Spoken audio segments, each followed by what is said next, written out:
NDTV की चुनावी यात्रा हरिद्वार पहुंची है, जहां दो पूर्व मुख्यमंत्रियों की राजनीतिक साख दांव पर है।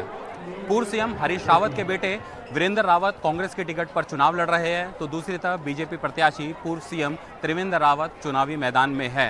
दोनों ही उत्तराखंड के बड़े ठाकुर नेता है, लेकिन एक तरफ जहां त्रिवेंद्र रावत मोदी की गारंटी के सहारे चुनाव में है, तो दूसरी तरफ वीरेंद्र रावत अपने पिता हरीश रावत की गारंटी पर चुनाव लड़ रहे हैं।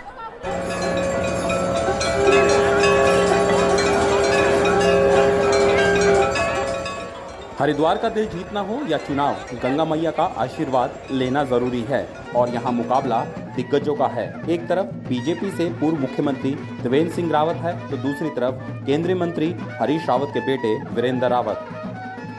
दोनों प्रमुख उम्मीदवार त्रिवेंद्र सिंह रावत और वीरेंद्र रावत गंगा की पूजा में लगे हैं। यही नहीं, दोनों का चुनाव प्रचार अपने पूरे शबाब पर है।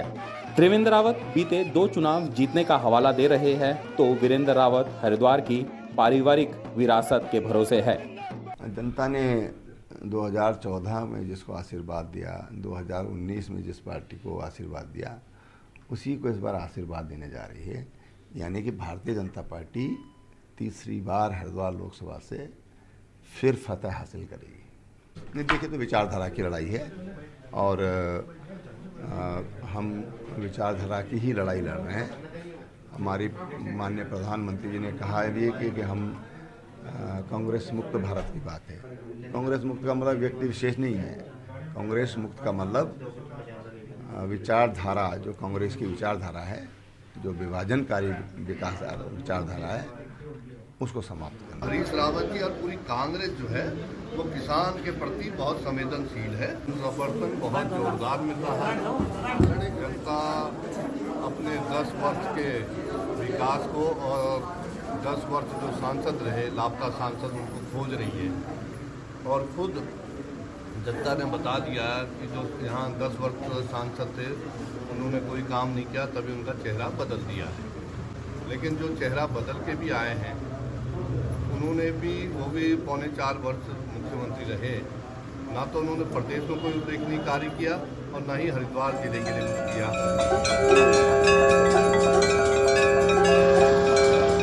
वैसे पूरा हरिद्वार प्रधानमंत्री मोदी के बड़े बड़े पोस्टरों से पटा पड़ा है।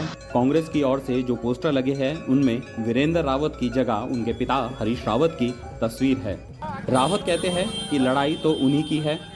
2009 में हरीश रावत खुद यहां से लोकसभा का चुनाव लड़े और जीते थे, लेकिन 2014 में उनकी पत्नी रेणुका रावत चुनाव हार गई। वहीं 2022 में विधानसभा चुनावों में उनकी बेटी अनुपमा रावत हरिद्वार ग्रामीण से विधायक बनी। अब वो बेटे के लिए वोट मांग रहे हैं।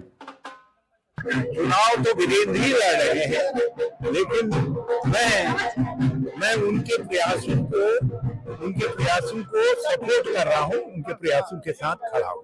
क्योंकि हरिद्वार के लोगों के साथ मेरा भी अपना कमिटमेंट है, इसलिए मैं उनके साथ उनके पास जा रहा हूँ। एक तरफ मोदी की गारंटी, दूसरी तरफ हरीश रावत की गारंटी।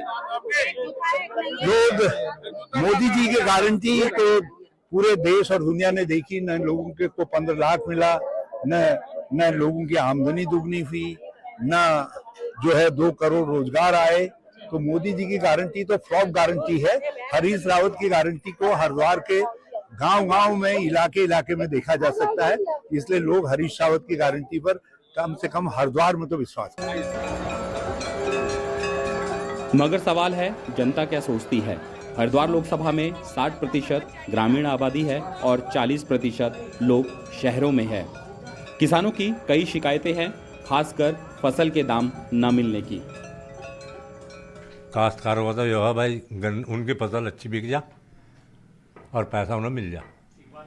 अब इकबालपुर का पैसा और तो सबके आगे करीब हाँ, उनके तो इनका तो 3-4 साल का पैसा रुका हुआ अभी, और नया तो अभी दिया ही नहीं, कुछ ही दिया इकबालपुर ने।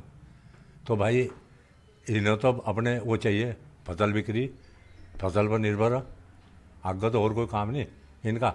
भाई तो खेती पर निर्भर है अपनी। हमारे यहाँ जो सारे मुद्दे थे किसानों के यही है। सबसे बड़ा मुद्दा है गन्ने की क्यों नहीं आया 4 साल पेमेंट, ये है सबसे बड़ा मुद्दा। और भी सड़क बिजली सड़क तो खैर लाइट तो सही आ रही है, हाँ लाइट तो सही है, रास्ता भी सही है, सड़क का भी कोई वो नहीं है, और तो सब मुद्दे सही है। पेमेंट खाली इकबालपुर की रुकी हुई है, किसी सरकार का उस पर फोकस है भी नहीं कि वो मिलेगी या नहीं मिलेगी। लक्सर की पेमेंट अपना टाइम से आती है, सिर्फ इकबालपुर की पेमेंट है, वो भी 3-4 साल पहले वाली पेमेंट है जो रुकी हुई है। अब किसान तो उसी पे ही निर्भर है। साल 1977 में बनी हरिद्वार लोकसभा लंबे समय तक रिजर्व सीट रही। यहाँ से 6 बार बीजेपी, 4 बार कांग्रेस और 1 बार सपा ने चुनाव जीता। हरिद्वार में कई दिग्गज अपनी किस्मत आजमा चुके हैं। बसपा सुप्रीमो मायावती तो वहीं रामविलास पासवान भी अपनी राजनीतिक जमीन तलाशने हरिद्वार आ चुके हैं। ये 1987 का उपचुनाव रहा। यहाँ जब गिरधारी लाल जी की मृत्यु हो गई थी, जो तत्कालीन सांसद थे, बिजनौर के रहने वाले थे, तो कांग्रेस ने तब उनके ही भाई सुंदरलाल को यहाँ से अपना प्रत्याशी बनाया था, और वह मायावती जी और रामविलास पासवान ये दोनों भी यहाँ चुनावी समर में थे। तो हालांकि दोनों को जीत का वरण तो हासिल नहीं हुआ, अलबत्ता दोनों फिर राष्ट्रीय राजनीति पर चमके। और लेकिन हरिद्वार का दुर्भाग्य कहेंगे कि हरिद्वार में विभिन्न राजनीतिक दलों ने, चाहे वो कांग्रेस रही, भाजपा रही या जनता दल रहा, जो भी उस समय राष्ट्रीय दल थे, उन्होंने कभी स्थानीय नेतृत्व को, जो है स्थानीय जनप्रतिनिधियों को, स्थानीय कार्यकर्ताओं को अधिमान नहीं दिया। हरिद्वार लोकसभा में जातीय समीकरण की बात करें तो मुस्लिम, दलित और ओबीसी चुनाव में हार जीत का फैसला करते हैं। हरिद्वार लोकसभा क्षेत्र में सबसे ज्यादा वोटर 20,31,613 है। 10,68,735 पुरुष है तो 9,62,738 महिला वोटर है। ठाकुर 25%, ब्राह्मण 22%, SC/ST 22%, जबकि मुस्लिम आबादी 26% है। हरिद्वार लोकसभा में 14 विधानसभाएं आती है, जिसमें 6 बीजेपी, 5 कांग्रेस, 2 बसपा और 1 निर्दलीय के पास है। हरिद्वार को धर्म नगरी भी कहा जाता है। पुरानी गलियों और इमारतों के साथ पुराने शहर की पहचान बची हुई है। अर्थव्यवस्था में बड़ी भूमिका तीर्थयात्रियों की है, दुकानदारों की अपनी शिकायतें हैं। इस आधुनिकता के दौर में हरिद्वार ने पुरानी चीज़ें खो दी है, लेकिन फिर भी आज के दौर में जब इलेक्शन आ गया है, उसमें आप क्या सोचते हैं कि क्या होना चाहिए और क्या मुद्दे होने चाहिए? भैया, आज की तारीख में जो मेन प्रॉब्लम है, मार्केट के अंदर पैसे का सर्कुलेशन नहीं है, क्योंकि जब तक पूरे मार्केट में पैसा नहीं घूमेगा तो उस पैसे का सही यूटिलाइज नहीं होगा। क्योंकि मैंने महसूस किया है कि समय के हिसाब से ठीक है, पैसा आदमी ने 2 पैसे कमाए हैं, लेकिन जो आपके खर्चे जिस हिसाब से बढ़ गए हैं इंसान के, उस हिसाब से उन पैसों से पूर्ति नहीं हो पा रही। आपको लगता है कि यानी जो बिजनेस है वो नहीं चल पा रहा? हाँ, जो हम मध्यम वर्गीय लोग, जो नॉर्मल दुकानदार हैं ना, हमारे बिजनेस इस समय बिल्कुल फॉल ऑन पे है। क्या होना चाहिए कि इस शहर का ये विकास होना चाहिए, खासकर हरिद्वार का? बस शहर का तो विकास होता ही, हरिद्वार का जब भी चुनाव होंगे तो विकास तो होगा ही। आपको लगता नहीं कि पुराने शहर में जल भराव हो जाता है, बहुत स्थितियाँ खराब हो जाती है, ट्रैफिक होता है? देखो, जहाँ वो होगा, क्या नाम, टूरिस्ट होगा, वहाँ वो तो होगा ही। एक्सपोर्ट जहाँ भी होगा तो वहाँ पे ये समस्या तो पैदा होगी ही होगी। अच्छा, जब इलेक्शन आता है, नेता वादा करते हैं, आपको क्या लगता है कि ये वादे पूरे नहीं हुए और ये मुद्दे? सारे वादे झूठे भाई साहब। आते हैं, वादे करते हैं, चले जाते हैं, उसके बाद कौन झांकता है? इस गली की हालत देख लो आप। अभी ये बाथरूम है नगर निगम का, लोग ऐसे करके औरतें जाती हैं, आप अपने आप देख लो भाई साहब। बिल्कुल बिल्कुल, गंद तो आ रही है, पूरी बदबू आ रही भाई साहब। पूरी ये मेन गली है मनसा देवी की, और पूरी बदबू आ रही भाई साहब। कोई नगर निगम या कोई सफाई कर्मचारी दिखाई नहीं देता। आते हैं, रोड का कूड़ा नाली में करके जाते हैं।